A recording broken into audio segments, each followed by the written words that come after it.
Team Read is one example of about 40 different programs that the foundation funds and can invest in thanks to you. And that roughly $5 million is roughly 5% of the library's funding, but it's such a crucial piece of it. So the money that we give the library each year is really focused into 3 big buckets. Education, of which Team Read programming is a big part of it. We also support economic development, which was in place before the pandemic, but really became even a greater importance through the pandemic.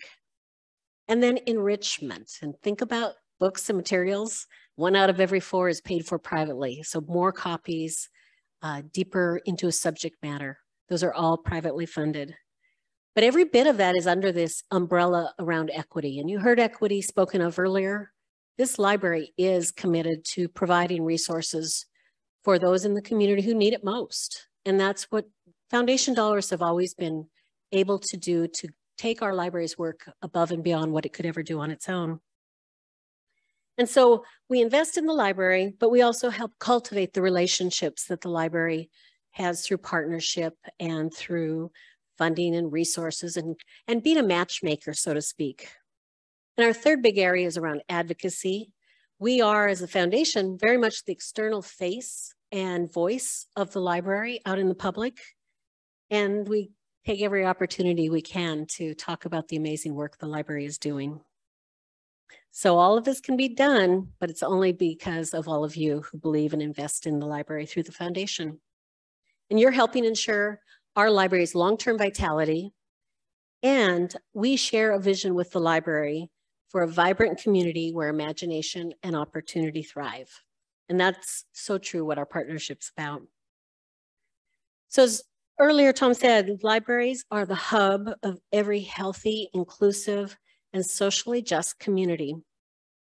And our work as a supporting organization to the library has always been about helping our library be the very best it possibly can. And keeping a library relevant means it has to evolve and change, and that's expensive and hard work, and the foundation has made that possible. But the other aspect is really about how do we ensure that our library remains resilient? Because there's a lot of things happening that can come the way of the library that it finds itself dealing with. It's almost like the early warning system to things that are changing in our community. The library tends to see those problems and things fester up first. But because of this private partner public-private partnership, that little bit of marginal investment in this library helps move that big, huge public investment that we make as taxpayers. And there is just so much leverage. And many of you heard me say, I think this is one of the best investments donors can make because your money goes so far and is able to do so much because of the tie with the public. And when libraries are adequately funded, they are the bedrock of the community. I agree with you, Kyle. They support literacy and access to information. And this in turn provides a stable foundation for a healthy democracy.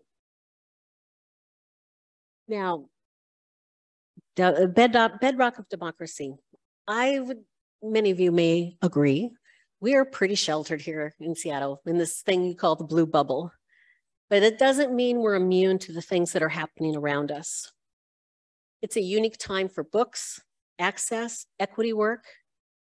Elevating new voices suddenly became politicized and risky. And it's almost like anything public is being questioned right now.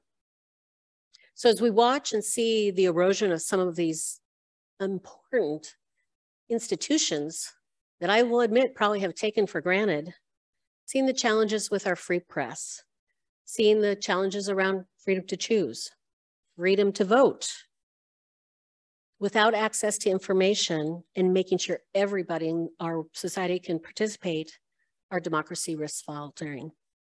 So that's where the libraries come in, that's where they shine. Libraries act as this connective tissue that helps hold our democracy together because libraries have a deep commitment to intellectual freedom so that you can read and learn whatever you want. It's also one of those few trusted sources where citizens can go to make informed decisions. provides access and eliminates barriers, especially for children and historically excluded populations. But in some ways, the thing most of all is it's that welcoming space where it doesn't matter who you are, what you bring with you, how you are moving through the world, you are welcome here because we have resources for you. And that ultimately is what leads to a healthy democracy because of a healthy society. And it's back to you donors. This is where you really come in. Because of you, our library was this incredible beacon during a really dark time through the pandemic.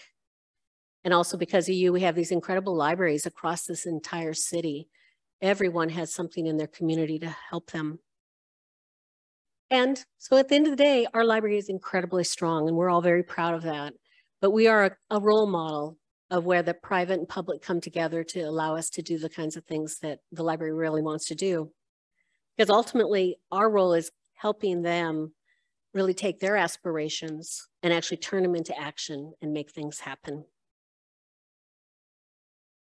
So it's been 20 years plus now that I've been involved in libraries, and it's different today than it's ever been. And I think libraries truly are more important today than they have been in all the time. They've been important, but today is different and things are changing.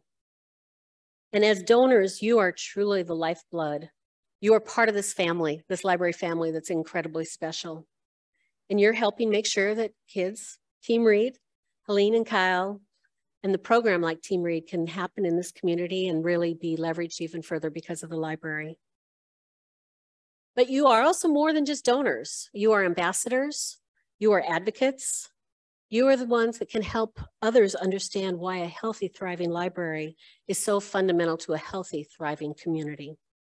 But most importantly, let's just make sure we keep our library as strong as possible and remaining as a cornerstone of our society, our city, our community, and our democracy.